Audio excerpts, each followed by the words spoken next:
So I've been keeping track of the Redmi Note 14 for about a week now, and for the price of about $199 or around 300,000 naira. Not sure about that yet. For the 8 gigs of RAM and the 256 gigs of storage option, I personally feel Redmi made some good decisions and they also made some bad decisions. And finally, is it even worth upgrading from the Redmi Note 13? Let's talk about it. Unboxing the Redmi Note 14 is also similar to that of the Redmi Note 13. You get this nice case, love it, a 33-watt charger and cable, and that is it. No earphones, but at least we got the essentials. The first not so good decision I think they made is the complete redesign from the Redmi Note 13. Don't get me wrong, the 14 is still a nice looking phone. I'm not just the biggest fan. I and most people out there appreciate the clean and the different look of the 13. But design is totally subjective. But me, I'm not the biggest fan of this one. But you might be, which is fine. It is still a pretty flat device with matte finish at the back and it's still made out of plastic, which I really like. The buttons and headphone jack retain the same position just as last year. The SIM card slot is underneath, but it's an hybrid slot, which means if you have two SIM card slots, you can use an SD card. But if you have one SIM card, you can use one SD card.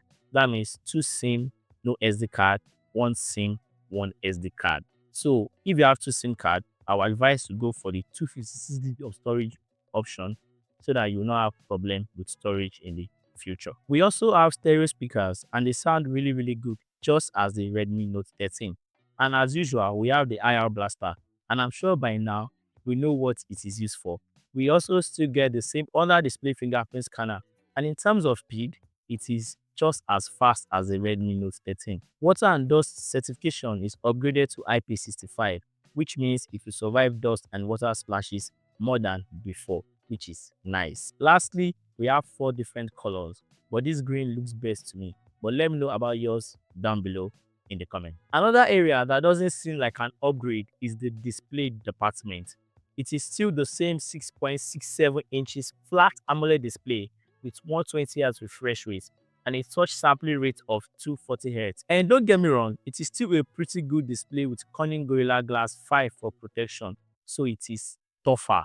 Colors are nice and accurate, and content watching won't be a problem. But if you look closely, you will notice that the bezels are now bigger than last year, and you can notice it immediately, which is a bummer. Because tell me why on the Redmi Note 12 the bezels were thick, and on the Redmi Note 13 you reduce the bezels. Now on the Redmi Note 14 the bezels are back thicker. Why? What is happening? But on the bright side, it goes as high as 2100 nits peak of brightness, which is still better than the 1000 on the Redmi Note 13. So you won't have issues using it outdoors or even under direct sunlight. So not too much changes in this department. It seems like they increase the size of the bezels, which is horrible, and they give us better brightness. Seems like a give and take situation. Not great. Before we move on, I think it is worth noting that this one that I'm reviewing is the global variant of the Redmi Note 14 and not the Chinese variant. We also have the Chinese variant, and that one is just way better. Slimmer bezels, better chip, and at the same time it is more expensive. So I thought you should know about that. Next up is the chip, which is literally the brain of the device. And from the Note 13 to the Note 14, we had a tiny upgrade. So the Note 13 had the Snapdragon 685, while on the Note 14 it is running on the MediaTek Helio G99. And some of you would immediately say, nah, it's a bad chip, it's a downgrade, blah blah blah, blah blah blah. But trust me, even though they are both 6nm processor, the Helio G99 is slightly better in all my research, and the benchmark also shows that. In day-to-day use, like browsing Twitter, checking social media, you might not notice much difference. But when it comes to gaming, the Helio G99 excels slightly in GPU performance, and for some specific game scenarios, it even allows you to play some games in high graphics settings. So performance is good, and it is the same as what you'll be getting with any other $200 smartphone. Let's quickly talk the software. This is running on Android 14 with HyperOS 1.0.3. And if you have seen my review on the Redmi 14C and the Redmi 13, you should have an idea of what HyperOS looks like. And ever since then, it has been getting better with software updates, which also bring nice features and customization.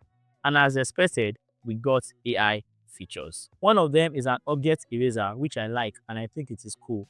Another is also the sky replacement feature, which is really, really cool. But you need Wi-Fi or to be on cellular data to access that feature. Lastly, Gemini, which is literally Google Assistant on steroid, which can help to perform more rigorous tasks, which is nice. And for software updates, nothing is official yet, but give or take, we should be expecting around 2 years of major OS updates. Let's talk battery life. The Redmi Note 13 got a 5000 mAh battery, while on the Redmi Note 14, we have a 5500 mAh battery, which is more than capable of taking you through the entire day with a single charge. I mean, this is easily a 2-day phone, and even though you're an heavy user, it will last you the whole day definitely, and should easily get you around 6 to 7 hours of screen on time. And even when it is low, it comes with a 33-watt fast charger out of the box. And I was kind of disappointed because I was expecting 45 watts, but 30 watts is better than nothing. And at least we got the charger in the box. And it will charge your phone from 0 to 100 under 17 minutes, which is nice. And finally, for the batteries, this is all related, but I'm just happy that we are breaking the 5000 mAh battery limit.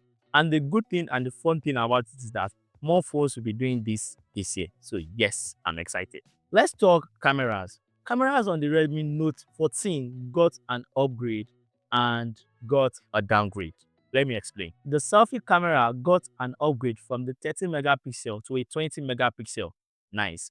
And for the downgrade is that the ultra-wide camera is finally gone. Like, I had that feeling that they will remove it, but now it is gone and it is being replaced with your depth sensor. We got a 180 megapixel main camera, 2 megapixel depth sensor, and a 2 megapixel macro camera.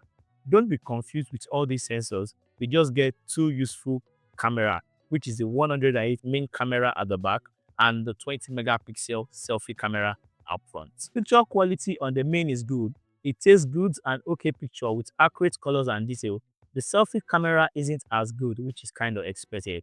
It is just 20 megapixel, but still usable pictures. And this is exactly what device at this price range will give you. For videos, both the front and the back camera can shoot at 1080p 30 frames per second max, but the back can go as high as 60 frames per second max, and video quality is actually fine. So my final thought is that if you have the Redmi Note 13, I would advise you not to upgrade to the Redmi Note 14. I don't think you should update to the Redmi Note 14. But if you are in the market and I look for a Redmi device around 300k, this is a no-brainer. That's my thoughts on the Redmi Note 14. Let me know about yours down below in the comments. Will you be getting this device? Will you recommend this device? Let me know about your thoughts down below in the comments. And thank you so much for watching again. If you want to watch my latest review on the itel S25, you can click on this video here. And if you want to watch my latest review also on the itel S25 Ultra, you can click on this video here. And as always, love, peace, and tweaks. Signing out.